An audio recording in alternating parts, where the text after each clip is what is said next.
Yo, Farbod Khoshtinat, aka Fred Khoshtinat. The way that I do know you back in time, you directed Ye Mosh Sarbaz from Sruchichkas. I think the first video that we did was Tiri Pema. I don't know if you remember that. Yeah. Government was like, all right, we got to do something about this. They went after everyone. For a majority of my life, I was in a survival mode. You do music, you do directing, you do cinematography, you do pretty much everything that's some sort of all related. I like chaos. I like when things go up and down, and chaos is a ladder basically. But industry is in panic mode right now. Find something that looks like a play to you so you don't feel like working and getting tired and hating your job. And if you enjoy doing it, then you don't feel like competing. Who are benefiting from this type of technologies are basically the entrepreneurs, and the people who are losing in this game are the one who provide services for money. What is happening to Hollywood right now?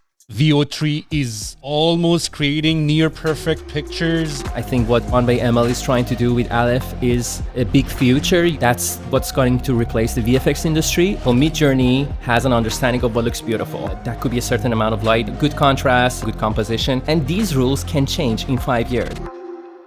How's your point of view toward it? I look at this as natural phenomenon. Just imagine an earthquake. And an earthquake comes, you're like, are you for it or are you against it? I was like, I don't know, it's just happening. This is definitely that. A lot of technology is that. It's inevitable. It's going to happen and there's no stopping it. Yo, Farbod Khoshtinat, aka Fred Khoshtinat. I've been looking forward to this, man. How you doing? I'm doing all right, man. It's been a while. I've been looking forward to it too. Yeah, thanks for having me. Likewise, man. Like I really appreciate your giving us some time to talk to you. And I think it's going to be a really interesting talk because you've been at the forefront of the technology AI video. The way that I do know you, if you do remember, like back in time, you directed the Ye Mosh Sarbaz from Sruchichkas. At a time, you've been working with him for the music video.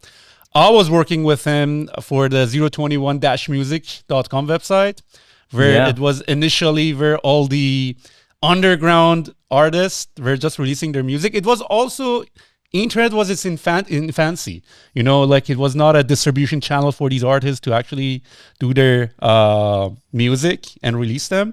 It was very interesting time. Like I really appreciate those days. And I think that was also the time of your professional entrance to the market, huh?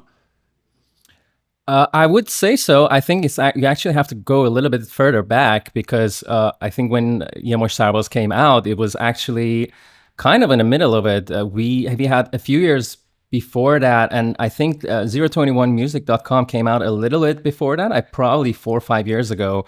I don't know if you were part of that, but I remember the very first design of the website. You only had like 6 artists, and yeah, it was very basic. The quality of the songs were really bad, but I was really, and I think I was like around like 15 or 16, and I was really infatuated by it. I just loved it, what it had to offer. And I don't know if you remember, but I used to sing too at that era, and I was one of those 8 or 10 artists, basically, and that's how I got to know these people. So no, I always look back at that time, and I find it such a magical time, such an amazing time, because truly you cannot find, I think, underground art movement in that shape or form in any country or in any culture the way that it was going because of all the pressures and the hardships that we had. Yeah, it was really interesting time. I do agree with you. And you are among those rare talents that didn't keep yourself within the boundaries of Farsi language, and you basically broke out. I think because you found yourself genius enough, and you are among those rare talents. Like I would talk about that a little bit more, but you wouldn't be able to find many people that they are good at multiple things, like being good at music, being good at video, being good at technicality wise, really good at working with tools and software, and having also a perspective that you would love to show that to the world. So back in time, I think you would call these type of people polymath. like philosophers that not only they excel in philosophy, but they would excel in math, they would excel in physics, they would excel at a bunch of stuff. And connecting the dots, they would come up with much more better insights, you know. And I think one of the challenges that I also personally had was that, like, you, when you have an idea, like having the idea on its own is one thing. Being able to manifest that idea the way that you want it is another thing, you know. And I think you had that a skill, and you still do, you know. You are the one who have an idea, you know, and then you would be able to bring that idea to life the way you want it. Because if you want to delegate that to someone else, then that would change. But when did you, because I remember you went to Malaysia, right? I did. Was it because of that music video? Yes, that was part of it. It was a trend of different projects that kind of led up to that point. And, you know, I think going back, I mean, you called it a skill to be able to handle multiple things, but I think it's just a very pure sense of curiosity about different things, and just, you know, want to figure out different arts and different mediums. And, you know, my dad always wanted me to be an engineer, but I think I was good in school in early on, but when it went upwards and it got harder in high school, like my math scores went down. So he knew I was kind of like fiddling around with all these types of, you know, music instruments and like drawing and doodling. And I was just doing that like 24/7. So he kind of gave me the freedom to express that the way I want to. Is like, okay, if you want to be an artist, just go for it. So I went to an art school instead for my high school, and that kind of opened up this. You know, I was with people like myself. I was in high school of TV and radio, Seda Sima in Sauratabad, and it kind of really opened up a world for me. Like, okay, it's not a stigma to be an artist at this very age, because everybody was kind of like studying for concours, right? And I had a chance to kind of explore everything. And through that, because I was, you know, so when I was studying cinema, I was also very infatuated by music, and I didn't pick a line, and I kind of like followed both of them. This music inclination led me to 021 music and the underground rap scene, and, you know, working with Hitchcast, working with a few other Iranian artists that were working on that underground scene. And I just kind of find myself there. And I kind of found my identity in that realm. And yeah, I could just not stop doing that. When I think the first video that we did was Tiri Pema. I don't know if you remember that. Yeah. It was a very black and white video, and basically I think Surush and his friends, he was doing a feature with Mehrak. He was a British Iranian rapper from London, and they had this featuring, and basically they wanted to do their first music video. So they went out and they shot like 20 hours of footage, just basically randomly just singing in the street, doing graffiti, I don't know, doing parkour stuff. And they didn't have anyone to edit that 20 hours of footage into a 3-minute music video. So because I had music on that website as a Persian rapper, I started chatting with these people. I think it was Bomdad who I started chatting with first.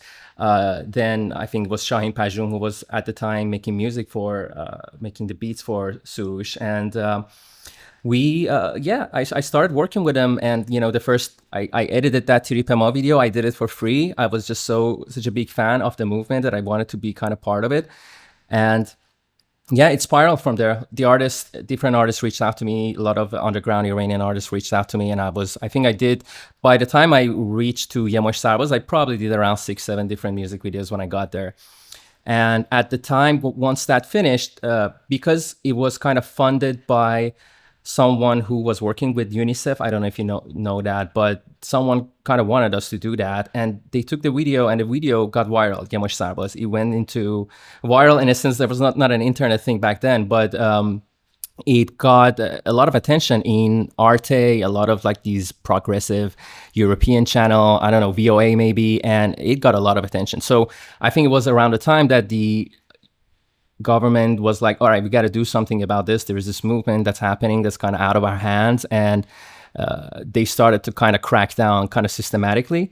So they went after everyone, and I was part of this group that they got in, and because of that, and at the time I was working on another project with Bahman Qobadi. It was called No One Knows About Persian Cats, which was also another problematic film about the Iranian underground music, and Surush kind of introduced me to him, and a lot of things was going on. So once they got me, the Iranian intelligence agency, they threatened me harshly, and I knew it was time for me to leave. So it didn't take me more than a week to leave, and just I go to the first destination that I could that does not require visa, and it was an English-speaking country. Was it that bad that you felt the need that you need to move as fast as you can? It wow, we're really going into the nitty gritty of it.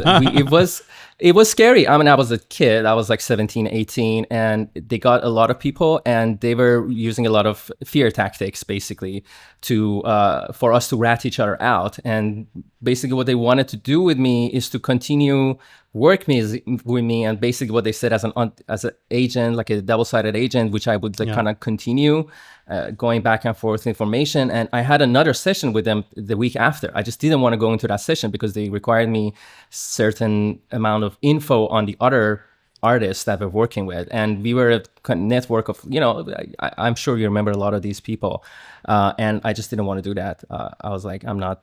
It's not me. I totally feel you, man. Like this is all the same story for a lot of other people in so many different industries, that they haven't done anything that you would consider being a wrongdoing by the current government of Iran, but they have this fear of going back to Iran, even though that they have no idea why they should be fear of going there. But the stories that we are hearing from inside Iran is exactly the same, that they might, it's not that come over here, why have you done this? It's more of, okay, nice, you are doing this job, but for example, let's do this, let's do that. Like it's going to be some sort of a double agent thing that you mentioned. Yeah. So I totally feel you, and it's also sad. But on another note, به فال نیک میگیریم دیگه. You broke out from Iran, and now you were open to the international scene. But was Malaysia a place that you would be able to actually get in touch? Because right now, you've been working with top talents. You're at the forefront of the industry. You basically work in Hollywood, and you eventually moved to LA. Basically, you're in LA right now, right? Yeah. How long you stayed in Malaysia then? I think it was around 7 to 8 years, probably. And you've been living comfortably, because I was talking to Sepan, and he was like, Fred is all the time, he's busy, he's doing projects, and I like the type of projects that you are doing. Like, unlike the way that a startup works, that you're constantly in building mode, there is no time off. You are more of a sprint, like you do one thing, you take some time off, you start another project. Yeah, I think a lot of it, just going back to Malaysia, and it wasn't easy at all. In the beginning, it takes some time for you to build. You basically go, and I didn't have a lot of plan to go there. So you end up in this country because you had to leave, under a very short amount of time. And you go there and you're within this new culture. Thankfully, they all speak very good English. And, I used to study English back in Tehran a lot. So I managed to, but I think going back, a lot of why I ended up working with bigger brands or working with bigger names was because for a majority of my life, I was in a survival mode. How can I make it in Malaysia? How can I stay? How can I make money as a student there? How can I find connections within the community who are definitely they are not. So, I mean, a lot of countries are like that, but they're not so open to someone, an immigrant just coming in. Well, US is a little bit different because you have a lot of immigrants, but countries like a little bit, towards that are not so open to immigrants, they are very skeptical to work with new people in that sense. So I went there. I went there to get my bachelor. That's how I got my visa. I went and studied there in a university.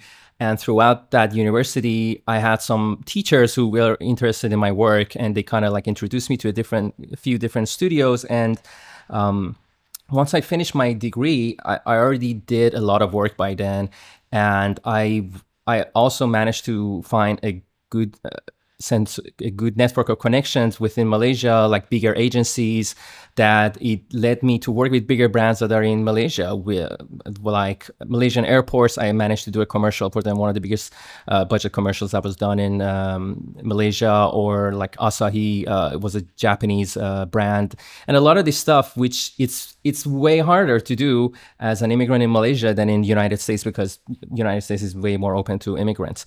But again, I went there not because I was like, I'm gonna be the best commercial director in Malaysia, but because I wanted to survive basically, and I needed to make money, and I needed to be integrated in that community to be able to have a life there before I want to go somewhere else. If that answers your question. How was your portfolio look like at a time? Because you mentioned that I thought you did the videography of Yemosh Sarpaz, but you just mentioned that no, they already had the footage. You just did the editing. Oh no, that was Tiripema. Yeah, Tripema, yeah. But no, I did the videography for Yemosh Sarpaz. I did. True. So by the time that you were in Malaysia, how was your portfolio look like? Was it more of a, and that's the thing about like pinpointing what is it about you? Like you do music, you do directing, you do cinematography, you do pretty much everything that's some sort of all related. And I totally understand. I also, to some extent, feel the same way about myself, that it's hard to put a label on myself. That what am I, like, a lot of people, they put me as someone in tech. I don't necessarily consider myself in tech, more of a creation.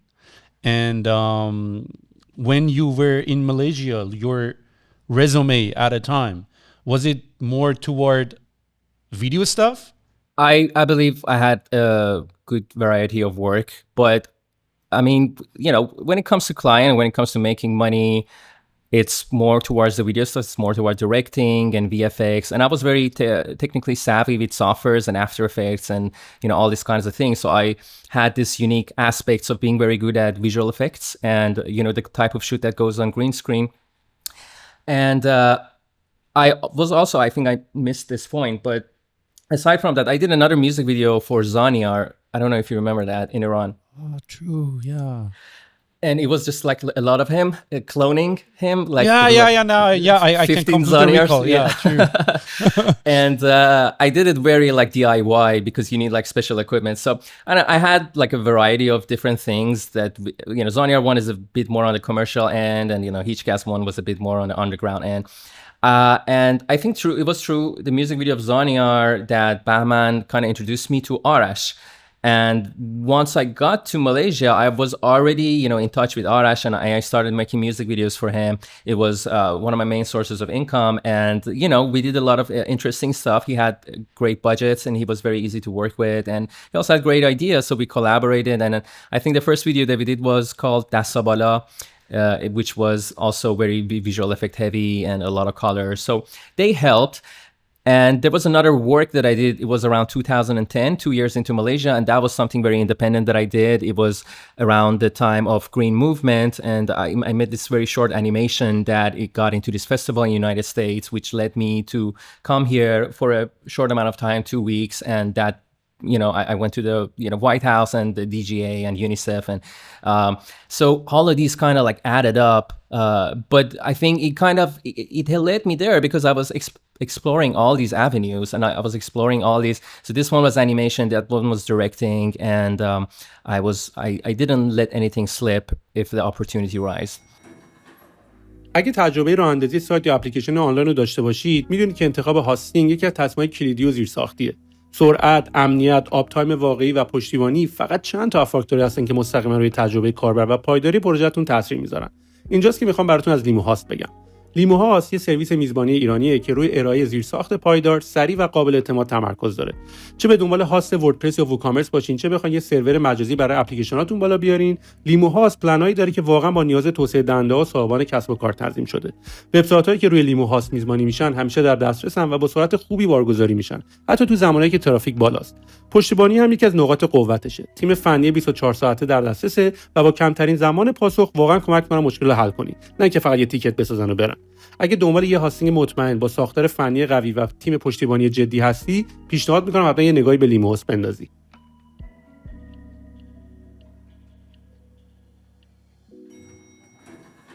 Yeah, one thing that I really appreciate about you is that you might find a lot of people that they are so talented in so many things, but they stay solo, so they wouldn't be able to scale beyond themselves.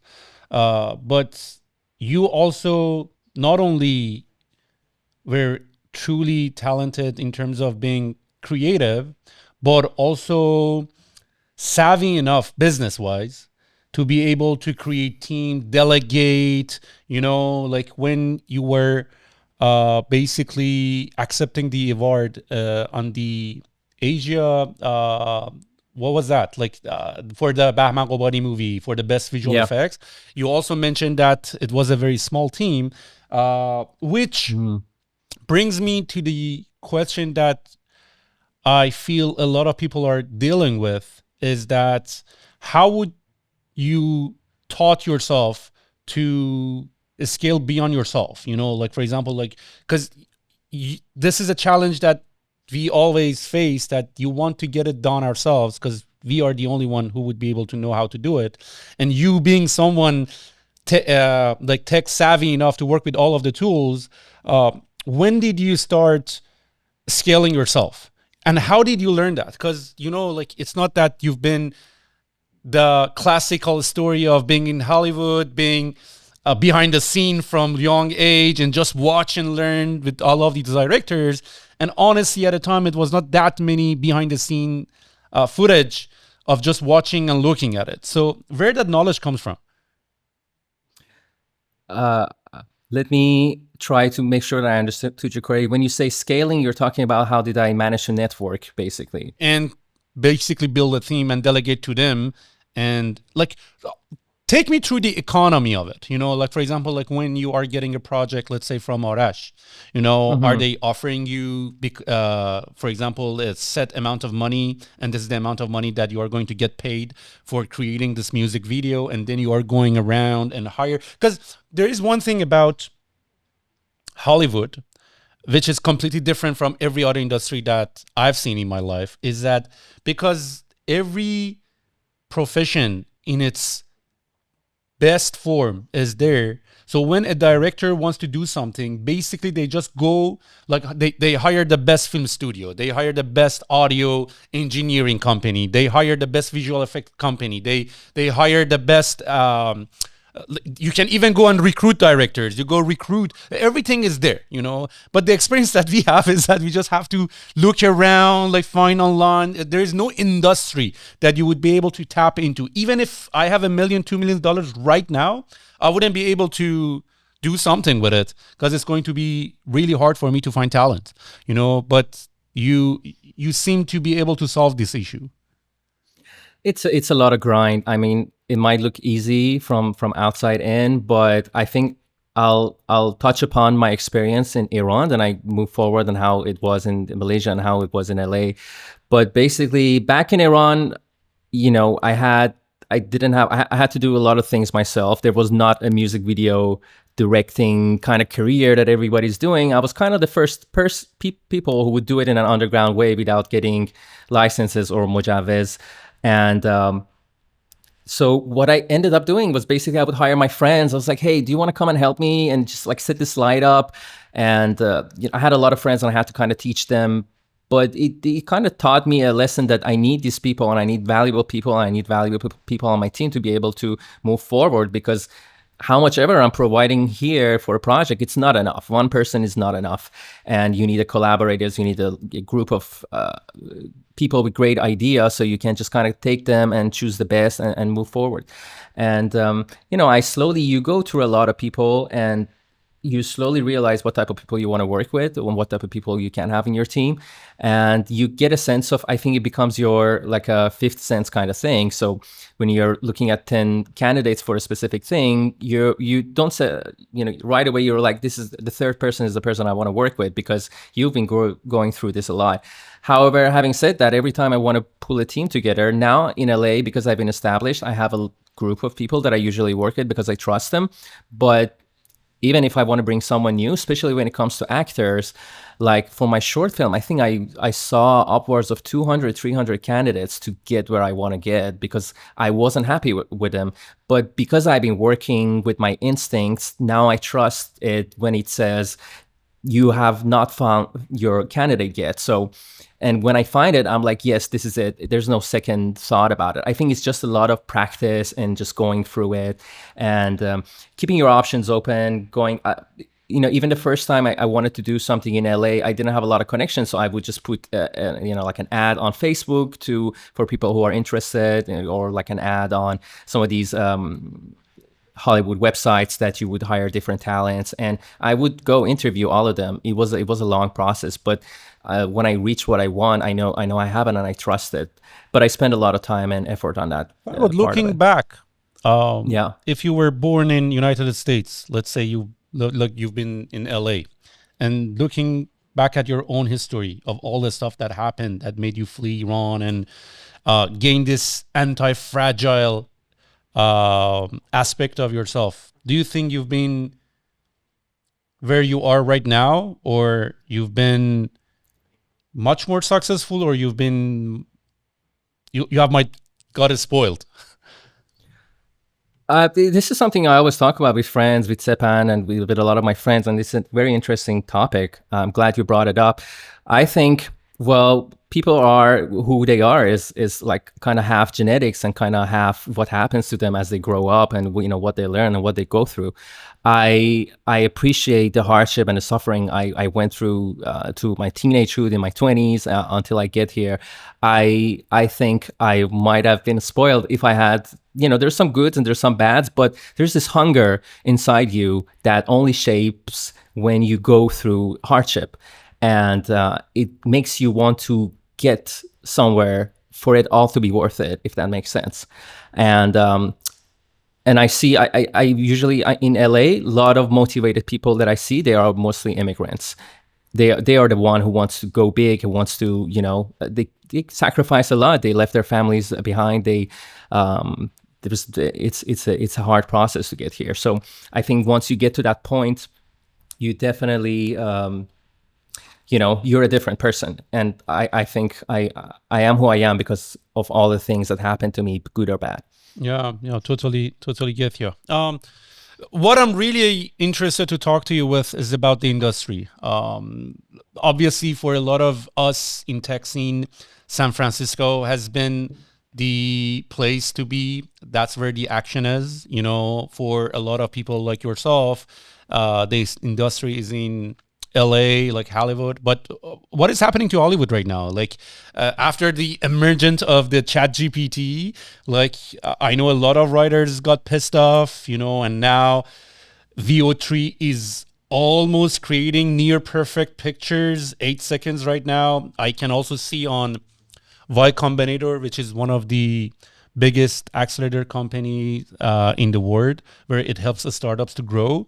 They every year when they wanted to accept a new batch of companies, they actually give out this request for proposals or request for startups, where they mention these are the type of ideas that we are looking for. And now that the video is becoming something that can be really be used as not a toy anymore, but you would be able to do a lot of stuff. It also begs the question how it's going to impact the industry right now. I'm also trying to utilize it. For example, like, when you are, right now, it used to be green screen and all this stuff, now they are these huge screens and they record in front of that. There are so many reasons why they do it instead of green screen. The light reflection on the skin and all of the post-production heavy stuff that you don't need to do after is going to make it easy. I'm now seeing that is happening in the podcasting industry as well, that you would be able to have a huge screen. You would be able to generate studios and you can create different shows. Something that I am thinking of doing if I happen to move to Dubai. I wanted to really move to SF, of course, but San Francisco. Yeah, but honestly, I'm not sure anymore. It's We'd love to have you here, dude. Yeah, I know, man. And I would love, I would love to be there. I think I'm gonna try. I gotta have to try Dubai for 2 years and just wait for United States to get its shit together, and then maybe I get there. I'm not sure. I haven't made that call yet.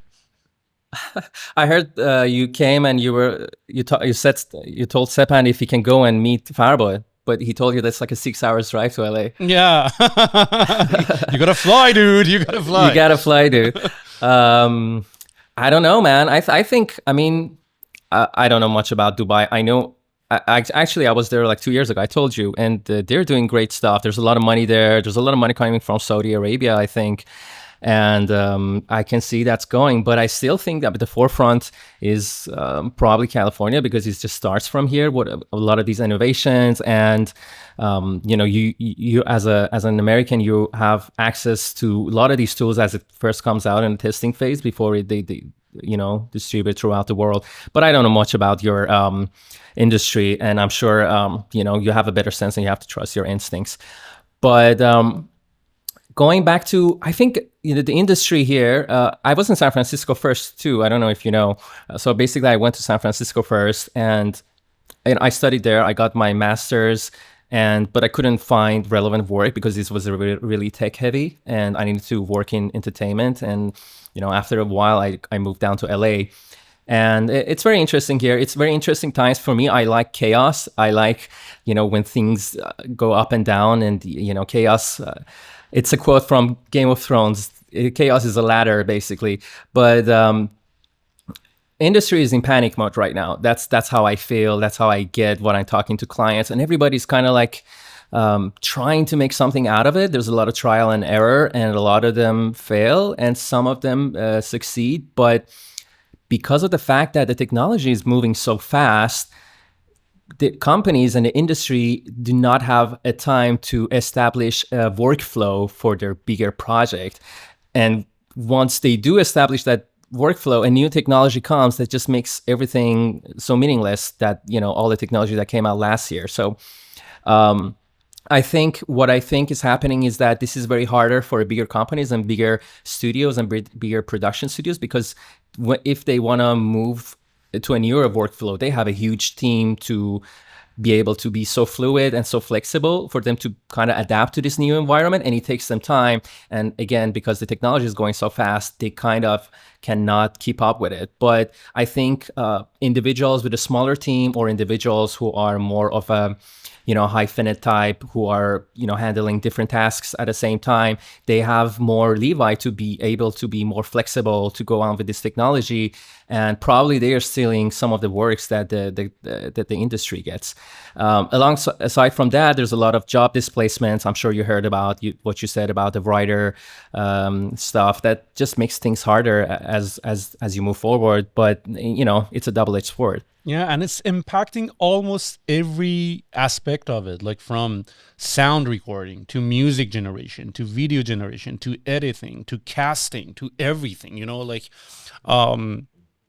it is, as you mentioned, very exciting times, but also it's very, very, like, I'm also fearful too, because one of the worst thing about it is that by the time that you try to learn something and educate yourself about a way of doing things and creating a workflow around it, things are going to completely change. And this is also happening, I would say, in almost in every industry, but in tech, you also see it. Like, you no longer need hundreds of engineers and doing this and building stuff.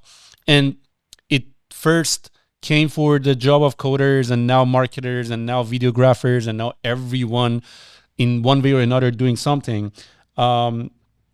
But I also find it very interesting and unique for those who the know-how is not the way to make money. What I mean by that is that you used to learn something, and with that knowledge, you were about to make money. You know, for example, like back in the industrial revolution, you just know how to operate a machinery, and you were getting paid by just operating that, you know. Mm-hmm. And after the automation came along, those guys started losing their job because now the machine would be able to run themselves. And fast forward to today's world, basically, if you are a programmer or if you are a filmmaker, at least in order to get that project off the ground, you had to hire people with the know-how. And you being as the director or someone who would be knowing a little bit of everything, like 50% of video editing, 50% of this and that, which Little I bit don't more. think. Yeah, exactly. I wanted to say that it doesn't apply to you. You know, like Right. you've almost, kidding. yeah, you almost try to master that industry or that field that you were in. So now what is happening is a lot of people that they had ideas, but they were in this limbo of, I don't have money, I don't have cash, you know, how can I get this off the ground? Now it looks as if the book is turning a page, and now it's in favor of those who have ideas and they are curious enough, as you mentioned, to actually put their sleeves up and then start doing stuff on their own. You know, now you would be able to create create a simpler product like an app off the ground, and you would be able to just push it to the app store in the span of weeks, honestly, you know. And even with create and then do everything around it. Like you want to create a blog and write blogs for it, there's ChatGPT for it. You wanted to actually create podcasts, there is a software for it. You wanted to create ads on it, there is a software for it. And then all of these automation tools around it, you know. And I think one of the most disruptive industries that we're going to see is going to be Hollywood and movie making. And also the fact that everything is consolidated in Hollywood, you know, like everything is happening there, like the way that is happening in Silicon Valley. Of course, 80% of it is because of the talent, you know, and where the talent is, all of the monies are flowing there in. But now it's going to be a little bit much more democratized, you know, and that now someone in another country would be able to create as good as a product where it can come from Hollywood. So what is your sense on it? Like, is it also impacting your workflow right now? Like, take me through how you used to do things and now is gradually changing the way that you get things done. No, I totally agree with a lot of things that you said. And I think the key word is the democratization of these type of technologies. You know, you don't need to have massive budgets anymore to create an interesting, you're getting there, but a lot of these options are more available to the artists with a vision. So what you have, and this is the good side of it, and who are benefiting from this type of technologies are basically the entrepreneurs. They are the ones who come up with a concept. They're the ones like, yeah, let's make something. And the people who are losing in this game are the one who provide services for money. Basically, they're the one who take clients. But when you become a client yourself as an artist, and I call that an entrepreneurial artist. Basically, you are the one who is behind this AI, and you're the one who these technologies kind of benefiting. So you have to get in that stage. You have to get behind that. I think that's the way to survive it. And you can be a production studio as one person, a one-man band who can kind of basically do everything. And that goes back to that thing that you said, being a multidisciplinary. That's what I think is the way forward. And for me, it always felt like actually, because you said, a little bit of this, a little bit of that, and people criticized me like all the time, like, why aren't you focusing on one thing? And I didn't have like a vision. I was like, oh, AI is going to come one day and these are all going to make sense. For me, it was just about curiosity, and it wasn't very goal orientated. I just wanted to have fun with my art, and I just wanted to express myself however the ideas come. But basically what they tell you as an artist, they always tell you this: find your niche and stick to it and be perfect in that precise thing. But once you have this kind of crew, these kind of tools, you can do everything. You have all these little precise things are kind of like vanishing, and someone has to run it. And the person who's running these stuff is the one who have knowledge of different parts of a production. So he can be basically, with the help of these tools, a one-man production studio. So I think that's a way to move forward, because you have a lot of these artists who are only specialized in, for example, one software. Like you call them like After Effects artists. You call them, I don't know, Houdini artists, Maya artists, and they know that software really well. And but you have with a click of a button, you might be able to do fluid simulation like Houdini, which would be a job of a very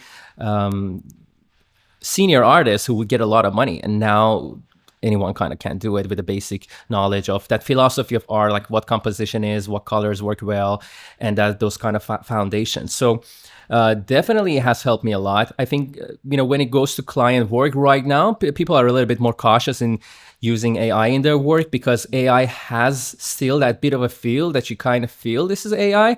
And that feeling is cheap. It basically means that there was not a lot of money behind it. And you don't want to have that in your brand. You don't want to come off as cheap.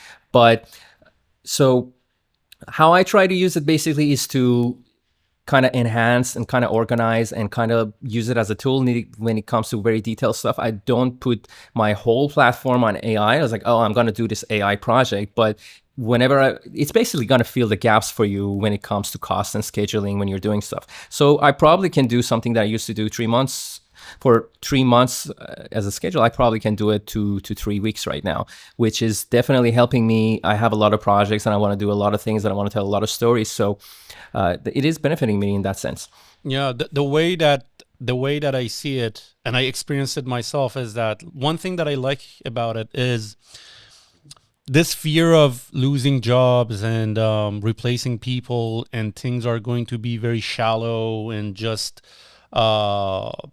very easy to produce, is going to flood the internet with all of this stuff. But to some extent, yes, because you are enabling a lot of more people that they never had the experience of doing this type of stuff to start trying new stuff.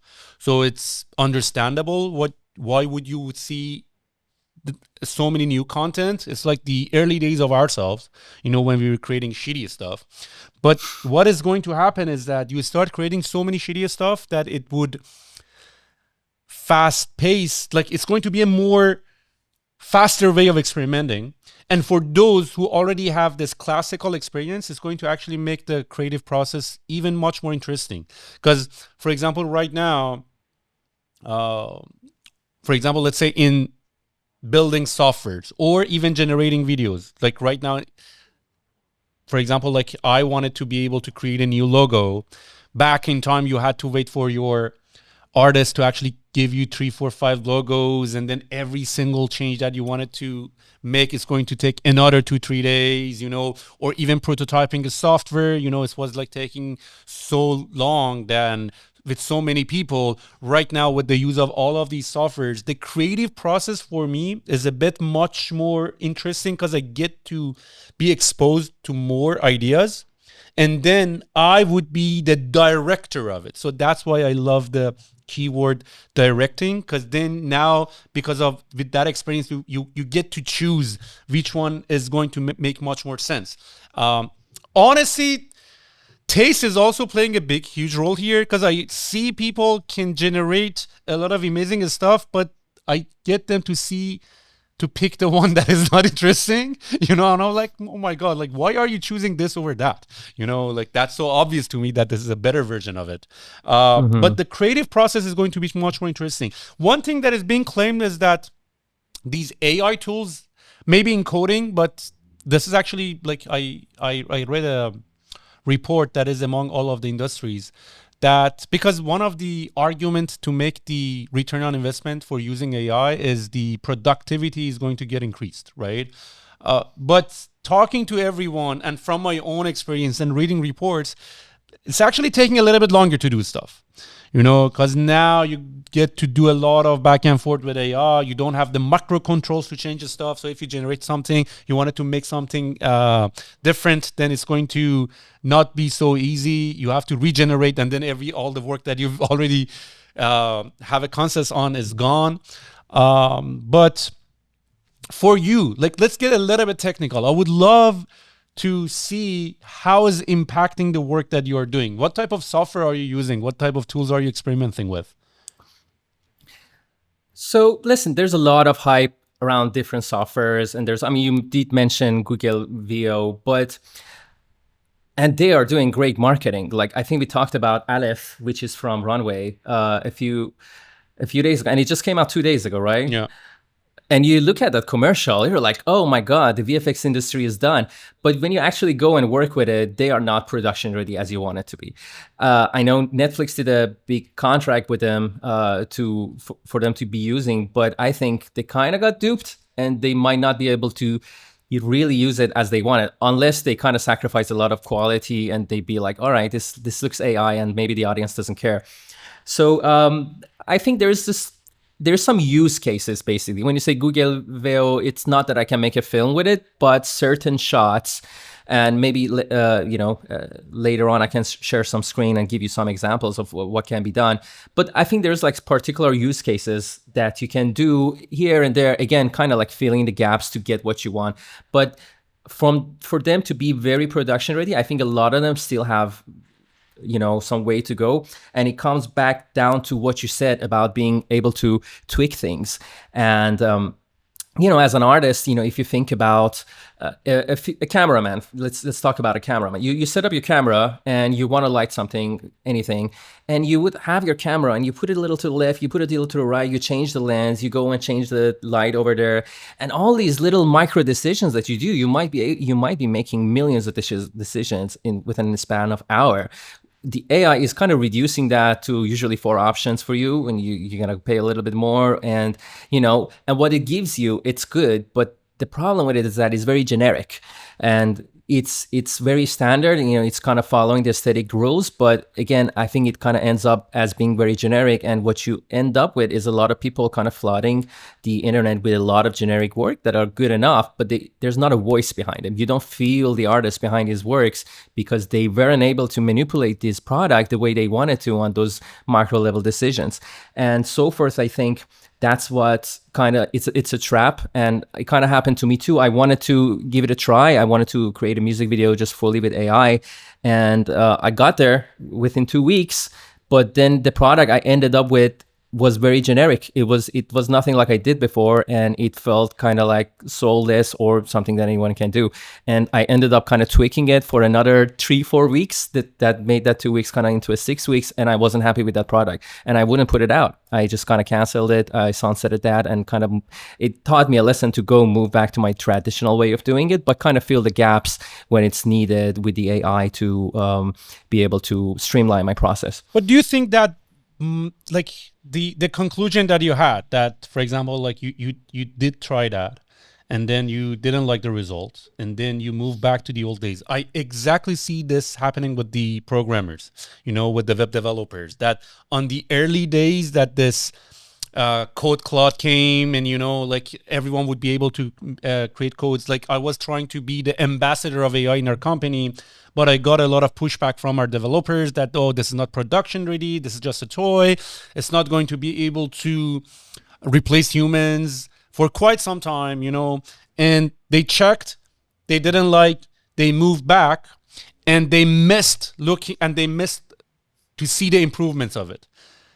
so they no longer, like, because of that one experience that they had, now they are out of a loop, that how fast these things are getting good, So is it something that you think is for the time being, or would you bet that in future it's going to be good enough so you have to move to a completely new workflow? I wouldn't bet on anything, dude. It's so hard to predict I wouldn't have imagined the progress that the AI have generated video, generated photo like 4 years ago. If you would have asked me, I was like, no way. So you never know which way it goes. And it might actually get worse because of the way worlds are going. There might be some certain kind of backlash, certain kind of regulations, but I think on the long end, it will get somewhere that it's perfect and you can just do anything with a click of a button. But right now, I think it definitely is a little bit different from coding to kind of creating a movie, which has a lot of variables in a millisecond aspect. But I think for now, it's not there. It could be there in 3 months. It could be there in five years. But let me tell you story, because I think you kind of mentioned this thing about industrialization, which I think very interesting, because not a lot of people talk about what happened to the art and what happened to the artists back there. Back then, I think late 1800 or early 1900, you had a massive industry of painters. Now, these painters, what they did and what they had a very noble job. They would go to these royalties in these palaces. They get contracted by the government to go and paint this new government building or whatever, and they would get a lot of money. And they would paint portraits of royalties, all kinds of that. And then with the industrialization, you have suddenly photography, technology of photography, things that they used to do for weeks, for a lot of amount of time, it's kind of vanished with the click of a button. Basically was that technology of photography, and all those jobs vanished. They didn't know what to do. They didn't know what art is. And this is something they couldn't predict as well. A technology comes, you can capture reality with a click of a button. I think there's a lot of good parallels. A lot of people say, okay, this is in a different scale, but I think it's a very good parallel, and it teaches a lot about how humanity prevail in this type of forms. Photography in itself turned into an art form, but aside from that, you had a lot of these art movements like Dadaism or more abstract avant-garde Cubism and all that came out. People used to draw realistic things, and now the camera could capture that realism. So you have people kind of shifting as a revolt to say, hey, you know what, fuck this. I'm going to create something, and I'm going to call that art. And the art in itself, the aesthetics in itself changes its meaning. So, for example, Midjourney has an understanding of what looks beautiful. And that could be a certain amount of light, good contrast, a good lighting, a good composition. And these rules can change in 5 years. I'll make an example of, do you know Charlie XCX, if I'm saying her name right? No.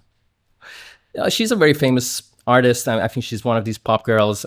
She came up with this new album that really broke out, I think, 2 years ago. And I think it was called The Trend of Brat Summer. Basically, her album cover is so amateurish. It's basically like a green background with a Arial font type, and people love that thing.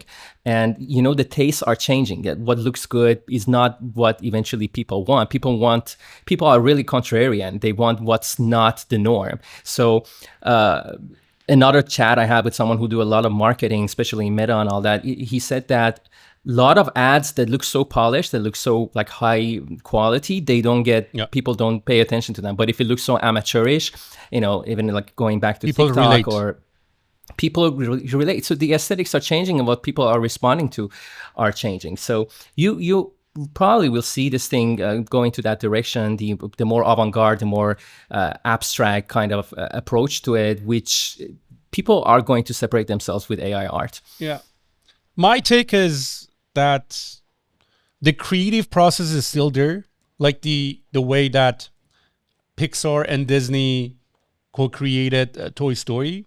Like that was the first featured film to be like few hours long animation, but the creative process was still there. It wasn't just because now you can do computer graphics, do computer lame graphics, still writers were writing good stories, something worthy of telling, and I also like for example, like James Cameron is also really good. Like, for example, look at the movie Avatar, like how he leveraged technology to create their movies. Or even I was looking at the behind the scene of the Lion King, the new one that it was 3D, that you would be the cameraman, because, like in movies, like when you're creating, it's not just being generated, the point of view of the director, the point of the view of the cameraman, even the shakes after they are running, or every single subtle move is going to count toward the experience that you wanted to create.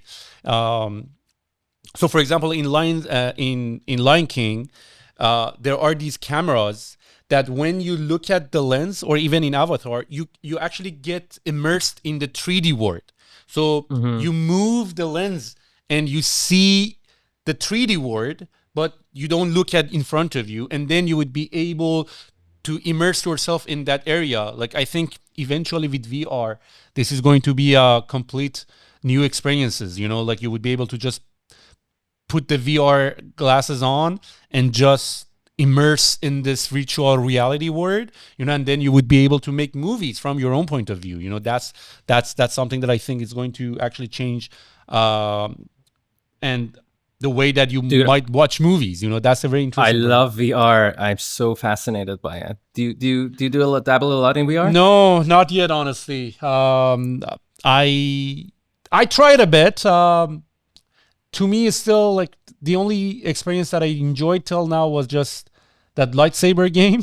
But Beat I also Saber. confess that I haven't really played around with it too much. I haven't tried the Apple one. I haven't tried the new version of Oculus. So I yet have to see. But have you Yeah, no, experienced working with them yourself?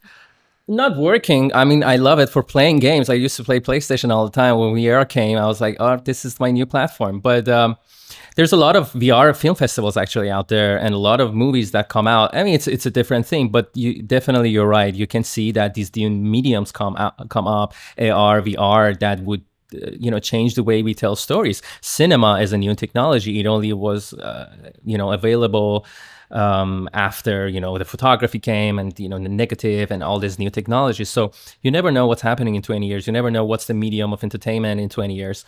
And you mentioned that there's a lot of creativity still behind it. Like you mentioned Avatar and Lion King. And I think that's one of the pitfalls are that a lot of executives in Hollywood are falling into. And that's why I think we're going to have some bumpy roads in the creative industry before we get better, before there's a backlash. But this might take maybe 5 to 10 years. Because I see right now that a lot of creative is actually being done by the AI, and they would filmmaking, when you're creating a film, when you go to a class to study how to write a script, it has a very structurized approach to it. Music is very more abstract. You can do anything you want. But with a film, there's this 3 acts, it starts in a certain way and ends in a certain way. That's why a lot of people can kind of guess the endings of the lot of movie, because you kind of got used to that pattern. And because it has a pattern, I think AI adapted it very well, so it can come up with ideas that fall into that structure that people spend a lot of years to kind of master. But at the end of the day, I think going back, you're gonna end up with the generic, which Hollywood kind of likes it, but I think their numbers are going further down, and people are liking less of that stuff. Do you follow Oscar? Yeah. So last year, I think the Best Picture, which was my favorite film of the year too, I forgot the name of it. It's about this girl. Basically, she's. You're googling it, huh? No, I don't. Yeah. Anora. Sorry about that. Yeah. So Anora to me, it feels like a very Farsi film, right? It feels like a kind of films that you can find in Iranian cinema. And what I love about Iranian cinema is the sense of humanity to it. There's a lot of emotions. There's a lot of poetism to it. And, just looking at that film, this film is also very grounded, very low budget drama, very character driven, a lot like Iranian films. And I think audiences are going toward that direction. A lot of these Marvel projects are failing at one after another, all these visual effect heavy. So audiences are going toward that direction, the stuff that are more human, the stuff that are kind of breaking the rules of the structure of script writing, and it feels very much more relatable. Where I think the studios are trying to, where they kind of outsource all their idea creation process to AI, they're going to end up with a lot of films that feel plastic and people are not going to watch. Yeah. So I think this is the way it's going to go. They're going to make these projects. It's going to fail, and they're going to be new filmmakers, indie filmmakers that will make smaller, shorter films that are not specifically visual heavy, but it's more grounded on characters, on acting, on true stories, stuff that AI cannot replicate at the moment. And this is going to be the shift that we're going to be seeing. But Farwood, are you for it or against it? And I don't think you are going to be against it, but I think people are going to argue that like there should be some sort of a human work involved, like something that's fully AI generated might missing a soul or might not be worthy. But how do you feel about it? To be honest, I am myself I just don't care, and I think both of them are going to exist. Like, I don't have any bias toward it. I think that is going to exist, and that's going to be interesting. Like the way the industry of art, For example, like in terms of picture, like you have painters and then you have fully AI generated. Both of them, to me, has different kind of value. Like the way that I love rap and then I love rock, for example, like two different feelings toward it. You know, how's your point of view toward it? Like, are you fully for it? Are you half baked for it? Are you like, how do you feel about it? I mean, these are the kind of things I look at these as natural phenomena. Just imagine an earthquake, and an earthquake comes. You're like, "Are you for it? Or are you against it?" I was like, "I don't know. It's just happening," and I'm kind of like trying to make my way out of it. And this is definitely that. A lot of technology is that it's inevitable. It's going to happen, and there's no stopping it. Because this is the nature of us as humans. We're going to move forward. We're going to want to see what's next. And it is always going to be like that. But I think it really comes down to what the audience wants at the end of the day, what they're going to accept and what they're going to reject. Because I think creating art is a very fundamental need for any human. It's like eating, or it's like sleeping. You know, people came up with this concept of many millions of years ago. You see these kind of drawings on the caves, and you know, we could just survive. Basically, we could just do whatever, you know, just eat and go sleep and die in a few years.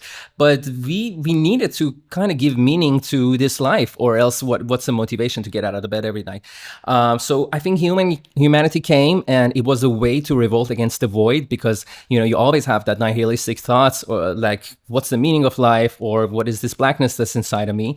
And it was a way for them to say, hey, I'm creating this because I'm here and this matters, and I have a story to tell. And I want you to feel this with me. And this feeling, this sense that you need to express yourself and you need to communicate with someone else, it's always going to be there, no matter what the medium is. Even if you have AI generated this, render all of these efforts null, people will find a way to work around it. And as you said, there's going to be AI art, which I think it's going to become its own niche. And there's going to be human generated work, and it's up to the audience to choose one. And I think because audience want to relate, basically, why do they consume art? They're not doing anyone a favor. They want to feel the same feelings that the artists they want to kind of express to them. And because of that, you probably see that shift, and it's going to happen very naturally, like that earthquake I told you about. Yeah, and you still see, like, for example, like, I know Christopher Nolan still loves to record on films, you know, like they haven't moved to digital. Like those grains that you would see, like they are so artistically empowered that they care so much about the details that even if you would be able to replicate that digitally, but they would still wanted to do it. You know, it begs me the question why they take that route. I think it's a personal satisfaction, and they just respect the artist. It's marketing, bro. It is to some It extent. is. Why do you have Tom Cruise hanging off the plane like that? True. Like, there's no reason for it. Some people say he just want to die on camera, but you know, this is the suffering, and this is the story behind the art that makes it so special, and people kind of connect with it, because that's the thing. If you come up with a product, I say, it took me 2 years, and every night I was just like going all over it, and I made this painting, versus you come up with, hey, I just clicked and I made this 2 minutes ago. And maybe what you made in 2 minutes ago with AI looks better. People still prefer the suffering that was behind the initial work, because again, it's not about aesthetics, or it's not about how things look. It's about the story behind it, basically the story it has to tell and the connection you make with it. We are all suffering, and we want to see how suffering translates into different forms. Yeah, you touched on such an important topic, the suffering behind it. Even I think Rick Rubin was also talking about it. But I'm not sure if you've seen Westworld, you know, the TV show, you know, and it was all about first season. Yeah. And I just don't believe like how futuristic that TV show used to be for me. And I just watched it like 2 years ago. And now we are at that stage that robots are almost becoming identical to humans in terms of like comprehension and everything. But that was also the idea that like, I think the core question of the TV show was if we can advance technology as much as we can, and if we can create humans as identical as humans, what makes them different? Like, why should we silicon transistor based, for example, like robot should be any different than this biological flesh? Like, what's the difference? And then I think the conclusion that they were trying to get out of it was that the suffering behind it, you know, like the suffering of becoming a human, the memory, the childhood, everything about it is going to actually make you human. You know, like you can actually just unplug the toaster. Toaster is not going to suffer by being unplugged, you know, but you cannot easily, for example, like attack another human or despise them. So these are all the stuff that I think makes art what it is today. One thing that I would love to brainstorm with you as an artist, now that because of the advancement that we see in AI, those who are domain experts are in the best place to come up with ideas. So for example, you are saying you are someone who is creating music videos or music on its own, or directing movies, and you're also working with all of these softwares, and you are saying that I see a shortcoming of doing this here, or I wish I had a tool or a workflow to be able to do this. So now you are in the best place to actually come up with ideas to create a new sort of tools or companies or automation that you would be able to offer it to your colleagues or other people in the industry, you know. And that's how I got to start, you know, like for example, I was not into web design, for example. I was in love of music, you know, and then I wanted to see how we can actually distribute this sound. And then I started learning that, you know, and then fast forward, every single thing that I did was because I wanted to do something else, but I had to learn it, you know. And till to this day, I have such a view on it. So have you ever thought of any sort of new tools you wish you exist? And if it does not, you thought of making it, or you just waited for someone else to do it? Because right now I don't think it's going to be more qualified people to make those calls, you know. Like I look at Ableton Live as a software, you know, and I was like like who the hell can build this software? You know, you cannot just be a programmer or a software or an entrepreneur. You should be someone who would understand music theory. You should. And then I saw actually the behind the scene. I saw a very rare video of behind the scene of Ableton Live, and those people who created it are either artists or all of those people that they're designing these plugins. You know, they are not just random people. They are someone who's actually doing this type of stuff on their own. Or it reminds me of the Mac team on Apple that Steve Jobs was once mentioned that these are artists, historians, painters, that they happen to be engineers too. And they're creating a tool for themselves. Hence, Think Different campaign, you know, that they started highlighting all of those bright minds because they wanted to say that these are the people that would have been using Mac if it existed, you know. So they just wanted to actually be able to connect the person and what they do with the tool that they're working with. So have you ever thought of any new ideas that I'm open to with the new with the new age of, because and now we are seeing a lot of them. So for example, like there are a bunch of tools that they are going viral right now that if you wanted to create a Facebook ad, you know, now they started training these AI models to best practices of how to create an ad on Facebook, you know, and how to create viral tweets. Now we have these specific tools that are coming along, but I also eager to hear from domain experts like yourselves that if you were be able to create a tool, what would you build? It's a very interesting question. I have to say, on the top of my head, I really haven't put a lot of thought behind it.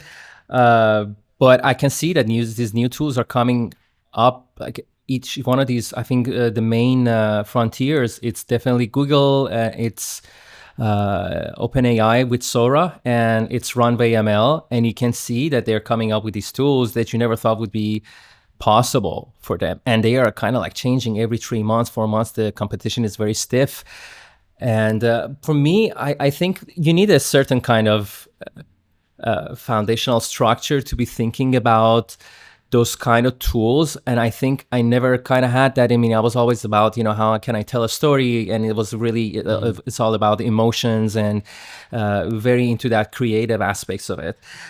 But having said that, I did not, everything that comes out, I'll go and check it out the first day that it's coming out. I want to get to know what it does. And aside from that, I wasn't really into coding as well, but now I can basically Vibe try code to it. do. I go. Yeah, vibe coding. So I go and I like, hey, do you know how can I do all of this tedious work with After Effects? And ChatGPT just write me a code, and I put that, and then the After Effects is gonna organize and do a lot of tedious work that would took me three to 4 hours. So it does feel like we have a lot of these tools, and I still don't feel like, especially in the past 3-4 months, it's hard to think of a tool that you don't already have, aside from clicking a button and having a film. But a lot of it is already out there. I think what Runway ML is trying to do with Aleph is a big future. And that's what's going to replace the VFX industry. It's not there yet, but I think that's the right direction to go to, which is basically trying to, and this is what I always wanted to do, is just kind of trying to basically adjust or manipulate a running footage. Now you have that with still images. You have that, you can write a prompt to text to video, and you have that. You can create a video from a still image, as I said again. But being able to manipulate a footage, like you have this footage of me right now, and let's say I want to change my background. I want to have snow coming in or rain coming in, and I think these are the kind of things that would really change the industry in a ways that you don't need $2 million to make that movie that you wanted to do. You probably only need $500,000, and this VFX aspect, which are pretty close. Probably by the end of the year, we're gonna get there. I think this is the next thing that's gonna happen to the industry, and it's already there. It's hard for me to think about something to compete with these guys, honestly, because this biggest corporation that eat very small ideas. But if you have any ideas, I'm interested about that thought process. I have a lot, like I messaged you. I was like, we should be, because the thing is that now a lot of people would be able to create an AI influencer. Let's imagine the quality is going to be there. But like any influencer, the one goes viral who is much more interesting, has a better story to tell. So again, it's a storytelling thing, So I think, although that everyone would be able to do that, and then we are going to again argue that there would be a flood of videos. But I think again, like the word of influencers, those who have a better story to tell, those who have a better skills to paint the picture of what they wanted to say and how they wanted to say, are going to win. And I think it's going to be a big industry for a lot of other markets. Or for example, in terms of tooling, editing this podcast, for example, like my editor has to go frame by frame, not frame by frame, but they have to wait, to switch cameras between who's speaking. I was wondering, like I also saw plugins that based on the audio, it would recognize who's speaking and they auto switch. And now that tool that we talked, Riverside.fm, tries to do it all. But you cannot just fully. But that's why you wanted to do it in the reverse side. Not really, because I wouldn't use. I wouldn't use it. Like still, I would send it to my editor, because the way that it does it, like I like for example, like you wanted to use the audio enhancement and removing the hiss sounds. It just doesn't do a good job. Like if you just put it on autopilot, you still need to have that tedious process, which my editor would say I just prefer to do it the old way, so I think it's not yet one size fits all. You would be able to train it on your own voice, but that's no, I think you already, like when I said, what if I want to do this right now and if I want to automate it, basically I would go to ChatGPT and I say, write a code for me. And this is coming from someone who doesn't know anything about coding. And I say, write a code for me that every time this waveform in this line goes above like 2 dB, whatever, cut to it 2 seconds before it. And it would just do it. I mean, you don't need to create a whole tool for that. You just basically create that code and you kind of implement it in that software. Yeah, you can create a lot of plugins. Yeah, on the moment. No, that is exactly what it is happening right now. Do you see in the industry that, for example, like people are using Runway ML do you see anyone using these AI tools? Like very suskia. What I mean is that basically behind the scene, like for example, like I remember back in time, if you wanted to generate a crowd, there was this tool for Cinema 4D, like you would be able to generate crowds, but now you would be able to generate it basically and just put it on the scene. But have you seen your industry is completely being, not completely, but are these tools found there? Let me ask my question like this. Have these tools found its way to the industry? Or is it still like toys? So here's the thing about Runway ML. I mean, you see their commercial, again, everything looks great, but out of 30 generations, you might be able to get something that's slightly acceptable. That's the thing. They cherry picked their best results and they just kind of put it there. That's why it's kind of like not production ready. And you might come up with a result and you have a lot of people who give notes in this type of project. You have executive producers, there's a director, and maybe the actress doesn't like this angle or whatever. And when these comments come, you cannot really go back and tweak it the way they want to. You kind of have to accept whatever it's giving you. It's kind of fair. So I think it's not that kind of production ready. ولی همونجوری که گفتی سوسکی, there's some opportunities that you might be able to save monies here and there. There's again, it's very specific based. And actually, we can go through them a little bit. Do you want me to share the screen? Yeah, you got it. You are seeing my whole screen, right? I am. Beautiful. So I wanted to talk about, again, going back to very specific use cases. I'm going to talk about 6 different platforms that I've been using in a very specific tasks that are related. I'm going to start with Google Veo 3, which you really talked about. And I tell you, like, where would I use Google Veo 3? So, you might have, and this is just you're seeing this, right? Yeah. Remove, if you can delete me so that I delete this window. Yeah. Just close delete Sohail. How do you do that? Just close it. Yeah. Is it gonna? No, it wouldn't. All right. So let's say you have a scenario where a guy is walking in a desert and he sees a hole and suddenly oil is coming out of it. That's just one scenario. And I was just thinking about what would I do if I'm doing a short film and what effect would I use in Veo. But is this sorry to interrupt you, but is this your prompt? Black oil rise up from a hole in the ground? Yes, it's as simple as that. Okay. Is it surprising? Well, prompt engineering and exactly asking what they need. Like sometimes you want just to see what's going to come up, but eventually you start adding details because you are getting much more specific about what you want. It depends. I think software to software is really different. I find Google Veo is actually you have to be straightforward and you kind of add stuff to it. It's going to get complicated. So I think it becomes a second instinct of what language each of these platforms are easy with. But yeah, I think this could be one of the use cases. You definitely don't want to do that in a practical sense. If it's your project and you're shooting a short film, it's going to be crazy for you to create that in the real world. Have to build like pumps under the ground, and you got to have black oil. If you want to do that in a 3D, traditional VFX CGI aspect, that's also going to be a problem. So right now, if I had this scene in a project that I'm coming out, I would definitely, my first go-to would be something like this. Which, I think it does this kind of simulations very naturally, especially when it comes to water, and you get a good result. So that would be my go-to for this type of scene. So this one shot, imagine the shot previous to that, a guy is walking in a desert and he looks to that hole, and then suddenly you have this type of black liquid coming out. But again, this is one shot within that aspect of something that I went and shoot in a desert, and I'm just going to add this into it. Do you dig it? Have you solved the continuity issue that you would be able to... For example, you generate a character 8 seconds, and then the next 8 seconds is going to be the same character. So that's the thing. I'm not going to use it for generating characters because the continuity issue is not solved yet. So this is disrupting the stock photos and stock videos market. For sure. I used to sell a lot of stock footage from my old projects, and they all went there. I mean, nobody's buying that thing anymore. But again, these are the kind of things, again, as you said, you might find this as a stock footage. So this would be a good...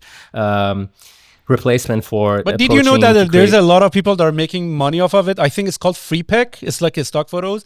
People upload so exactly same thing that you generated. You put it up on free pick, and then people pay and download it. So a lot of people are making passive income like this. Right. Maybe. I think that's silly if you can create it yourself and exactly, I mean, with more option to manipulate, why would you go and buy it there? But But because they don't have it's to pay Ultra, dude, to have oh my VO3. God, you're seeing everything. All right, let me move on to Higgsfield. Have you heard about this Yeah, one? this is sick. I love it.